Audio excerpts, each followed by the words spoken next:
Salve, annyeonghaseyo. Salam jumpa lagi bersama saya Romo Yalo di channel saya Hati Kristiani. Semoga bapak mama, adik-adik semua yang ada di rumah sehat selalu. Bapak mama, saudara-saudara, adik yang terkasih, di sini ada akuarium tapi ikannya sudah habis. Kami makan kasih habis untuk menjaga imun tubuh. Kemudian akuarium ini dipakai untuk menghimpun pertanyaan-pertanyaan dari umat.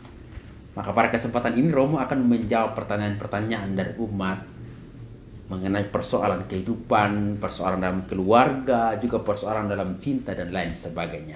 Kita langsung saja ya. Romo mengambil pertanyaan yang pertama.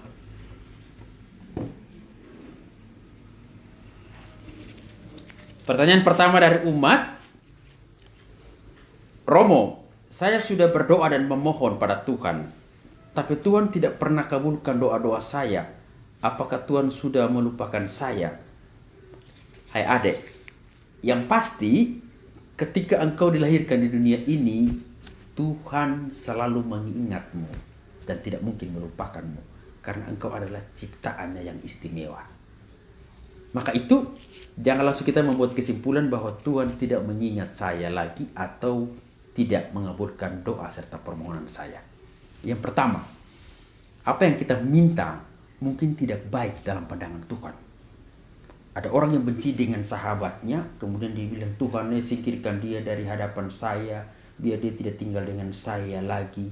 Atau ada cewek yang sudah suka sekali dengan satu cowok, kemudian cowok itu tidak ada respon, lalu dia doa begini, Tuhan, jika dia tidak bisa kau tempatkan di sisiku, maka tempatkanlah dia di sisimu saja. Itu doa yang salah, yang bersifat negatif, dan tentu tidak disukai oleh Tuhan. Doa sesungguhnya itu berasal dari hati dengan permohonan-permohonan yang tulus. Yang kedua, mungkin saja Tuhan mendengarkan doamu, tetapi menunda untuk mengabulkannya. Karena waktu Tuhan itu adalah waktu yang terbaik. Dan tentu dia tidak akan membuat kita menderita sengsara dalam penderitaan-penderitaan. Yang Romo menjelaskan di sini adalah kita mungkin meminta, Tuhan kasih saya jodoh yang terbaik, yang paling hebat. Tapi kalau kita punya muka kayak aspal, tidak bisa. Kita harus lihat baik-baik juga kondisi kita yang terbaik untuk bisa pastikan bahwa memang permohonan-permohonan kita itu masuk dalam logika dan juga sungguh-sungguh didengar oleh Tuhan.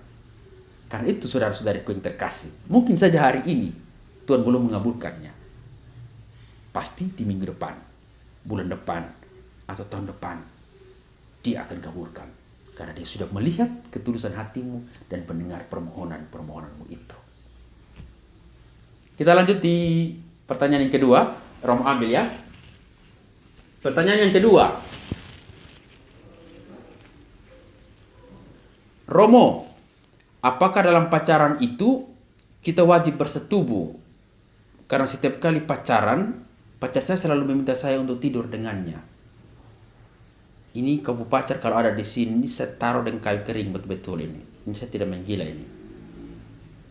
Saudara-saudariku yang terkasih, pacaran itu beda dengan bersetubuh. Pacaran itu engkau sungguh-sungguh untuk saling mengenal satu sama lain sebelum masuk pada tangga yang berikut, yakni perkawinan kudus. Di dalam gereja Katolik ada namanya ratum et consumatum. Ada pernikahan dan juga ada persetubuhan. Artinya, di saat kita pacaran, kita belum diizinkan untuk bersetubuh. Kecuali setelah kita menikah. Karena apa? Tubuh kita itu adalah kenisah Roh Kudus. Jika pacarmu itu sungguh-sungguh menyayangimu, maka dia tidak akan pernah membiarkan engkau untuk melepaskan pakaianmu begitu saja dan kemudian bersetubuh. Dia akan menjaga tubuhmu dengan baik. Karena dia tahu, ini adalah orang yang saya kasihi dan cintai. Pertanyaan yang ketiga.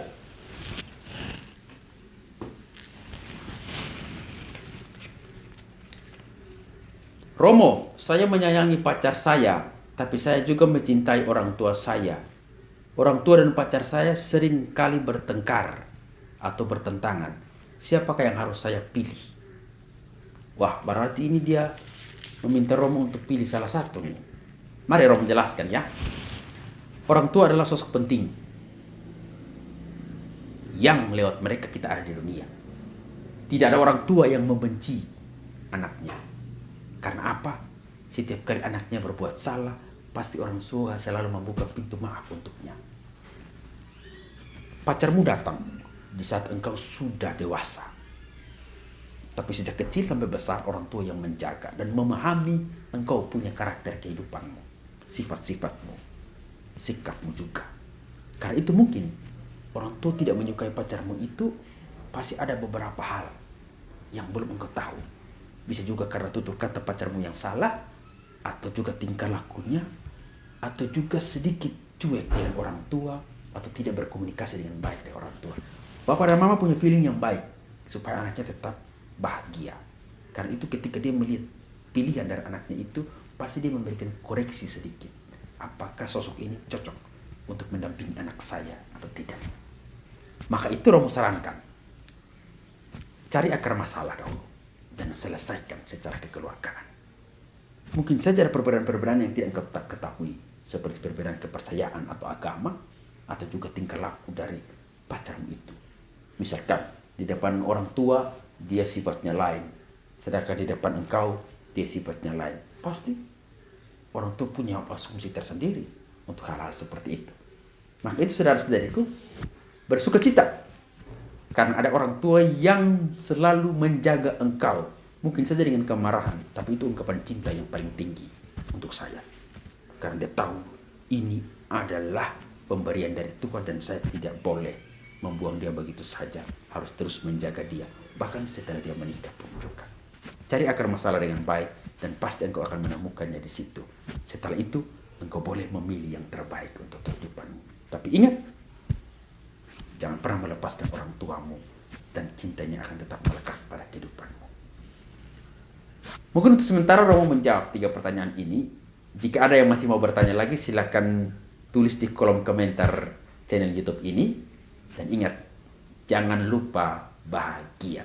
Tuhan Yesus memberkati kita semua. Salve.